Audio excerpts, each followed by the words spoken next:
Egaa uumamummaa mataan kee dheeraadha kan naan jettanillee jirtu uumamummaa mataan koo dheeraa miti garuu kan faamilii kooti dheeraadha fakkeenyaaf obbolaa koo dubaraa jechuudha rifeensi isaanii baay'ee gaariidha garuu isaan keessaa kan koo baay'ee gabaabaa ture galata rabbii waan hundumaaf iyyuu jechuudha akkasuma har'a kana nani qabadhee isinii dhufe ma'anne mataa keessan fakkeenyaaf biyyoota arabaa warreen jirtan jechuudha akka kooyi yeroo hundumaa ni miicitu yoo ta'e mataa keessaniif baay'ee gaarii miti jechuudha.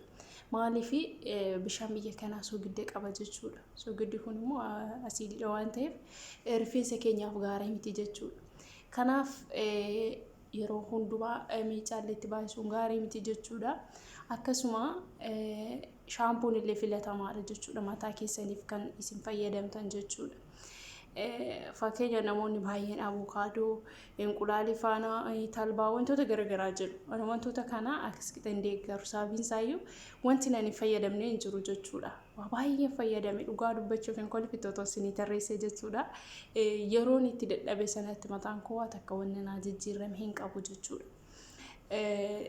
Ani talbaallee gijimbilallee kaarotiillee abukaadollee inqulaalillee shunkurtii adiillee shunkurtii diimaallee fayyadamee jira jechuudha. Garuu tasuma jijjiirama isaan argine jechuudha. Fakkeenyaaf yoo dhugaa isinitti hime gijimbila kaarotii isaan kun mataan laafisu talbaa jechuudha. Garuu yeroon fayyadamaa ture sanitti mataa koo waan akka wanna naaf jijjiiran yookiin waan dheeresse yookiin waan tokko dabalee hin qabu jechuudha. Kanneen kana hundumaa dhaabee ergan abdii kutadhee dhiisee bakka waan akka fayyadamu jedhee taayitii jechuudha mataa koo shaampuu gosa tokkotti fayyadamuun eegalee jechuudha. Innis isinitti agarsiisa shaampuu kana fayyadamu akkuma argaa jirtan gadi garagalchee isinitti agarsiiseera isinitti mul'ate dhiyaadha.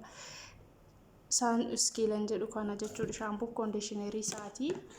Kana yoo fayyadamtan rifeensa keessaniif baay'ee gaariidha. Garuu baay'ee na fayyadee jira jechuudha. Dhugaa dubbachuu fi waggaa lama guutuu shaampuu kanarraan kan biraa fayyadamee hin beeku jechuudha. Shaampuu kana baay'een jaalladha. Dhugaa isinillee fayyadama. Shaampuu mataa keessanii tokkicha godhadhaa. Shaampuu ma argitan qibaatuma argitan hin fayyadamina. Akkasuma yeroo mataa koo miicadhillee baaziliinii kana ni fayyadama. Kana ni fayyadama. Akkamitti isa jedhumoo yeroo lammaffaa isinitti agarsiisa. Kanaaf hundumti keessaniyyuu gaaffii keessaniif isiniif deebiseera jedhee namana. Kanaaf fayyadama isin fayyada isiniin jechuun jaalladha.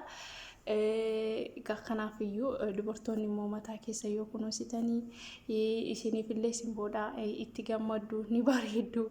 Ana akka kootti rifeensa koo nan jaalladha. Akkasuma namoonni rifeensa jibban jiru jedhee yaadu dubartoota ta'anii jechuudha. Kanaaf hundumti keessaniyyuu itti fayyadamaa gaaffii keessaniif isiniif deebiseera jedhee amana. Kanadha isiniin jechuun jaalladha. Obbolootni koo dubaraa karaa garaagaraa TikTok irraa, Messenger irraa, Instagram irraa na gaafachaa turtanii ulfaadhaa isiniin jechuun jaalladha. Akkasuma isinillee itti fayyadamaa isiniin jechuun jaalladha. Itti fayyadamaa isin fayyada. Kanadha nagaanaa tura ulfaadhaa gaaffii qabdan komentii jala naa kaa'aa galatooma fayyaa nagaa argadhaa isiniin jaalladha.